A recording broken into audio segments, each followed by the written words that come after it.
The Rig Veda, the Yajur Veda, the Samaveda, and the Atharva Veda were produced by the Supreme and Perfect Being, Parabrahman, who possesses the attributes of self existence, consciousness, and bliss, who is omnipotent and universally adorable. The meaning is that the four Vedas were revealed by Almighty God alone. The mantra is Yajurveda 31/7. Tasmat yajnat sarvabhuta richaha samani jajnire chandangsi jajnire tasmat yajus tasmad ajayata.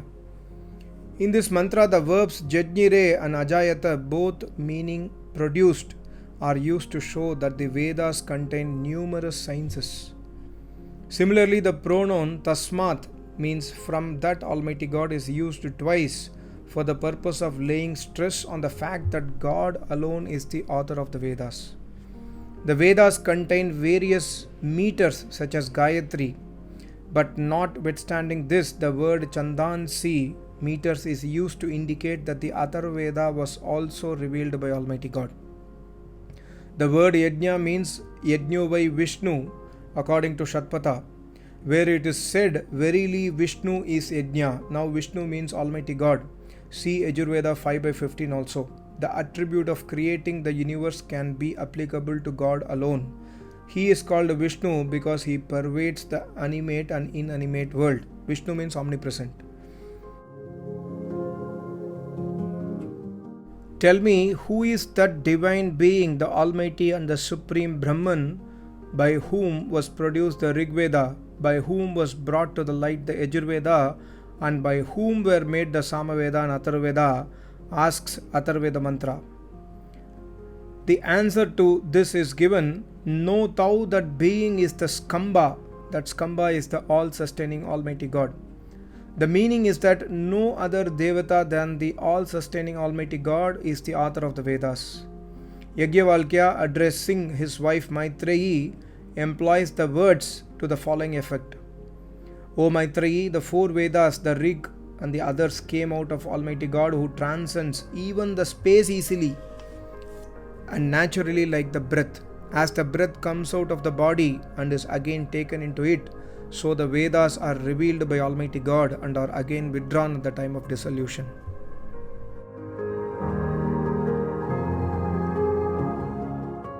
Someone might here object, how could the Vedas, consisting as they do of words, be produced by Almighty God, who has no bodily organs?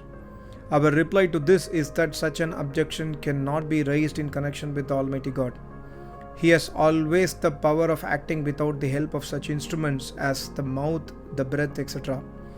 Besides this, as at the time of thinking we pronounce the words, ask and answer questions mentally, so we may believe that the same is true of Almighty God also. Verily, the Almighty can never require the help of anybody or anything in His work.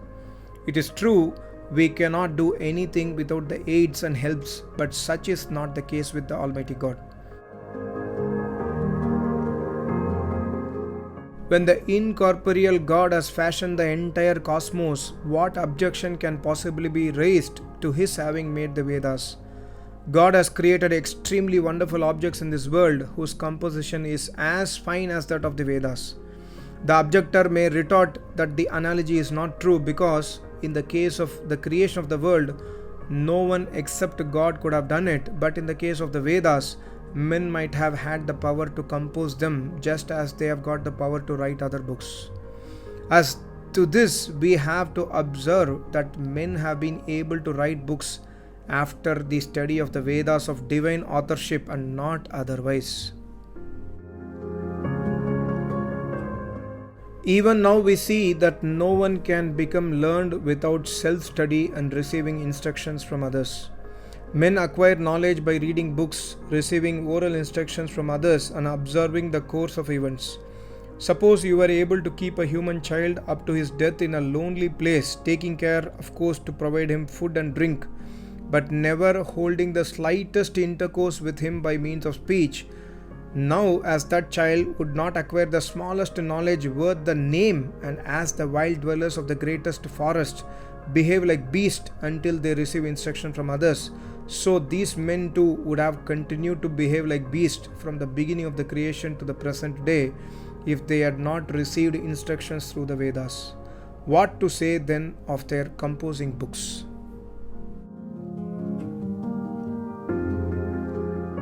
The objector might further say that our position was untenable because God has given man innate knowledge which was superior to all book learning and without which even the knowledge of the revelation of the Vedic words and their meanings would have been impossible to acquire. Men could write books by improving that knowledge, and it was not necessary to believe in the divine authorship of the Vedas. Having arrived at this point, I am asking, did not God give this innate knowledge to the child who was kept in a solitary place without receiving any instructions as described above, or to the dwellers of the great forests? And also, how is it that we do not become learned without receiving instruction from others and without studying the Vedas? It is therefore proved that mere innate knowledge is of little avail to man without instruction and study. As men write books after learning many things from their teachers and by studying the works of the learned and by associating with them, so all men have ultimately to depend on the divine knowledge. Now in the beginning of creation, there was no system of teaching and learning, nor was there any book to read. Consequently, it was not possible for any man to have acquired knowledge without receiving instruction from Almighty God. Men not being independent in the matter of empirical knowledge and innate knowledge alone being insufficient for the acquisition of knowledge in general, how could men have written books without extraneous help? The position that innate knowledge is self-sufficient is absurd, because like the eye, it falls under the category of instruments. As the eye is unable to do anything without the cooperation of the mind, so innate knowledge also cannot accomplish anything without the help of divine knowledge and the learning of the learned men. The question, what was God's object in revealing the Vedas, should be met by counter question, what could be his object in not revealing them? To this, the objector can only say, no one knows how to answer this question. We shall now describe God's object in revealing the Vedas. Question, if God's knowledge infinite or is it not? The answer, it is infinite. The question, of what use is it to him? The answer is, it is for his own benefit. The question, but does not God do good to others? The answer is, yes, he does, but what of that? This shows that knowledge has for its object the interest of self as well as for others. If God were not to employ his knowledge for our instructions, it would become useless in one respect. By employing his knowledge in the shape of Vedas for the instructional purposes, he only rendered it useful for others. God is most merciful like a father. As a father always shows kindness to his children, so did God in his great mercy reveals the Vedas for the benefit of all the humans. If he had not done so, gross ignorance would have been perpetuated and men could not have achieved righteousness, worldly prosperity, enjoyment and emancipation, and would have been deprived of the highest bliss. When the most merciful God created bulbous roots, fruits and herbs, etc. for the good of his creatures, why should he not have revealed the Vedic knowledge which brings to light all kinds of happiness and contains all sciences? The pleasure one experiences in enjoying the best things of this world does not equal the 1,000th part of the pleasure one feels after acquiring the knowledge. It is therefore certain that the Vedas were revealed by Almighty God. The question is, when did God get the writing materials such as pen, ink, paper, etc. for writing the books of the Vedas? Maharishi answers, this is indeed a formidable objection you have made. As God created the world without the help of bodily organs, the hands, the feet, etc., and without the aid of such materials such as wood, clay, etc., so he made the Vedas also. You should not raise such a doubt in connection with the composition of the Vedas by Almighty God. He did not, however, produce the Vedas in the form of books in the beginning. Then the question is, in what form did he produce them? Maharishi answers, he revealed them to the consciousness of Agni, Vayu, Aditya and Angirasa. The question is, but Agni, Vayus, Angirasa and Aditya are inanimate objects devoid of consciousness. How could God would have revealed them? Answer by Maharishi: no, they were human beings in human bodies in the beginning of the creation. No inanimate object can be capable of doing an intellectual act. When it is not possible to take a word in its literal sense, it is taken in its indirect or secondary sense. Example: if a trustworthy gentleman were to tell another gentleman that the bedsteads were shouting, then others would automatically understand that men sitting on the bedsteads were shouting. The same course should be adopted here also, that is, in taking Agni, Vayu, Aditya and Angirasa as the names of human beings and not as the names of inanimate objects such as fire, air, sun and light, etc. God inspired their consciousness and produced the Vedas through them. The question is asking, that's all right. God gave them the knowledge and with the knowledge they composed the Vedas. Am I right? Maharishi answers, no, you should not take it in that sense. God gave them the knowledge in the shape of Vedas only. The question is asking, was that God's knowledge or was it their knowledge? Maharishi answers, God's knowledge without doubt. The question is asking, then who composed the Vedas, God or them? Maharishi answers, God, because he is the real author of the Vedas, they being Almighty God's own knowledge. And further the question is asking, is God just or is he partial? Maharishi answers, he is just.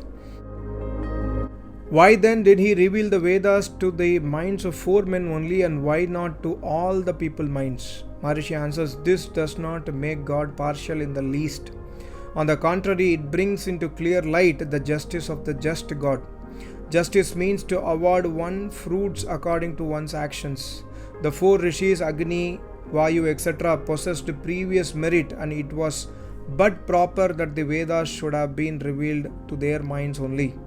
The question is asking, but they were born in the beginning of creation. When did they get the previous merits? Maharishi answers, all the Jivatmas are without a beginning in their nature and their actions, and this great effect, the universe also are without a beginning. They are like the members of a series which has no beginning and which flows on continually. We shall adduce proofs in support of their having no beginning later on in this book.